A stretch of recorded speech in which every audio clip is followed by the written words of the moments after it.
Well, hi guys. I think I'll just go right ahead and really delve into my topic here.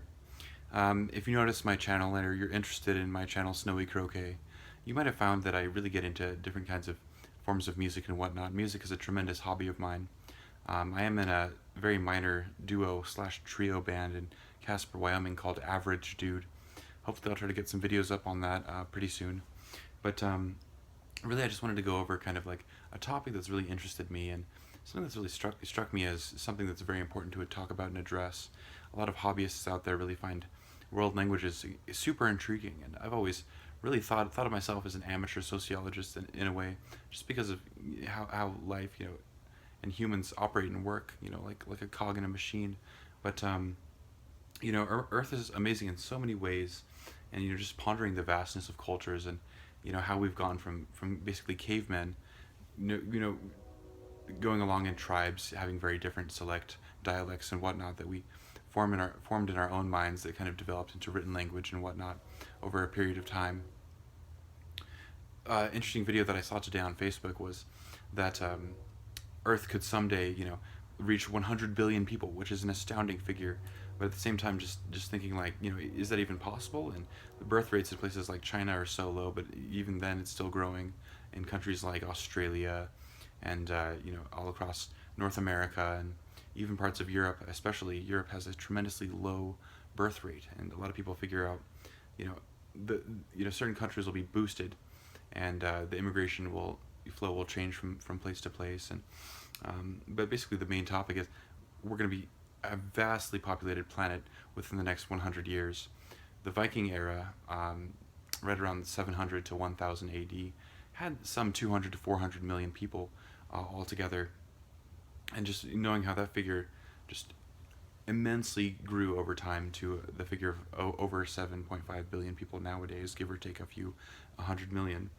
Um, I really have a solution for this. And a lot of people say, well, if the Earth is going to be overpopulated, why don't we just really get into it and be like, oh, well, let's just colonize Mars. Let's colonize, Mars, since it's just one big barren sphere averaging around, say, I don't know, negative 11 degrees Fahrenheit every now and then. It's not so bad. We can wear protective suits. We can build stations.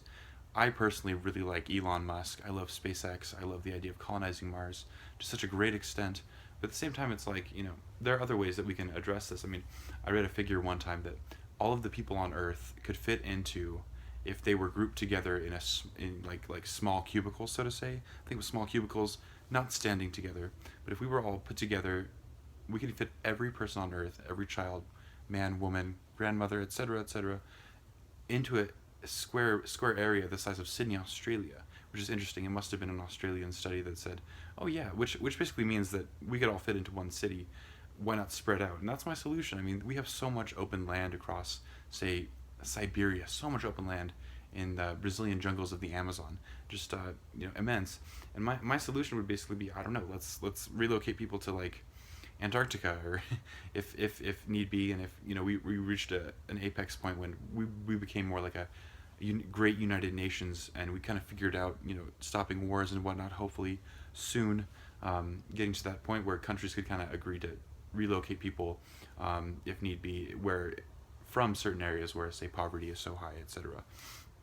Um, we can move people to Antarctica. It's not impossible. I mean, if we're willing to say, hey, let's go to Mars and let's build a lab there and get like 100 people in this decade, and then see how they do, and then get like 3,000 people over that time. Imagining it to that great astronomical extent, of course, would be quite a feat. But I think Elon could do it. But yeah, let's therein let's have people, might as well move people to Antarctica, where they would be in like obviously kind of shells and bases like they have nowadays. This is all just saying, if the Earth did indeed become too immensely populated, it wouldn't even be a factor of like, oh wait, it's not just people being grouped together and like knocking each other over because they're so crammed together on little planet Earth, shoulder to shoulder bumper cars. It's more like, of course, certain cities like say Sao Paulo or Moscow or Beijing have such high pollution rates that kind of affects people who are forced to live in cities because that's where they grew up. That's where they're basically going to end up retiring, very likely. And there you have it. People are grouped together. They can't just relocate to the country lickety split like a lot of say Americans or Canadians, etc. could. Um, monetarily. But anyway, moving on. Definitely, my whole experience with human language, it was really interesting. When I was 16 or 17, I learned about, and I think this is when Esperanto was really growing to become a very popular thing, right around 2012 or so. I learned about Esperanto, and I'm like, ooh, I want to learn that. It sounds very cool, but I'm more of a sturdy, like, I need something that I'm focusing on, a hobby, to be more applicable. So I chose French, and I studied French throughout high school, langue française, and it really was a great experience for me. I took a few classes, tried my hand at Japanese and French in college. Um, Really a fun, eloquent language. I mean, my only confliction with French would be that when an actual native French speaker is going about, just pouring out words, at a million miles an hour, from what it seems, it's very difficult for me to comprehend at my level of French. I would say I'm about a good 6 to 9% there in fluency, but still, of course, giving it a shot. One of my favorite languages, believe it or not, is actually Deutsch, German. Um, German has always been very peculiar to me in how similar it is to English. Of course, English and German are both Germanic languages.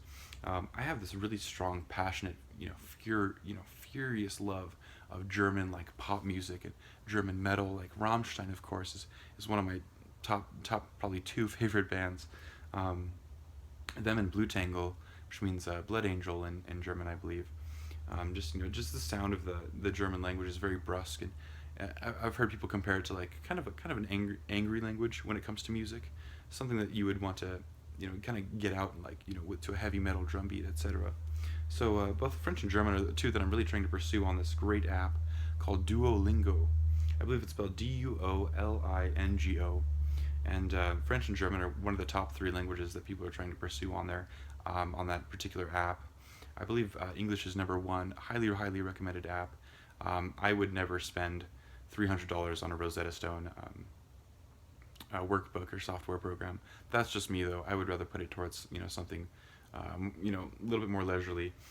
That's why, like, of course, why not just teach myself through Duolingo, which puts you through these really great programs where it gives you, like, four different choices of, like, compare this word to this word, etc. Very friendly software, friendly app, Duolingo, and they have a little green owl as the signifier. Um, Now, recently, my recent development with wanting to learn languages and just my desire altogether would be Afrikaans, the language of the Dutch explorers who traveled to South Africa um, in the 1800s and 1700s, I believe, somewhere in those centuries, probably over an extended period of time.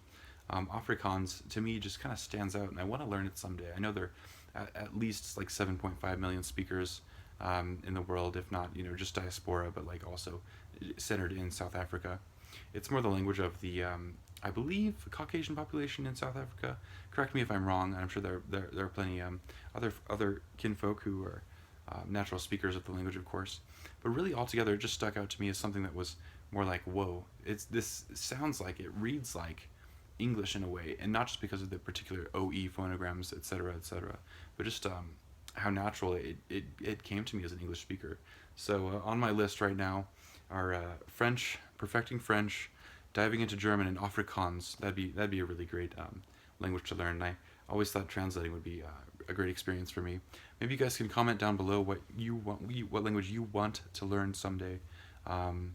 Whether you are a native Chinese speaker, or, learning English, listening to my video because I'm an English Anglophone speaker, or maybe you're an Italian speaking Italian, etc.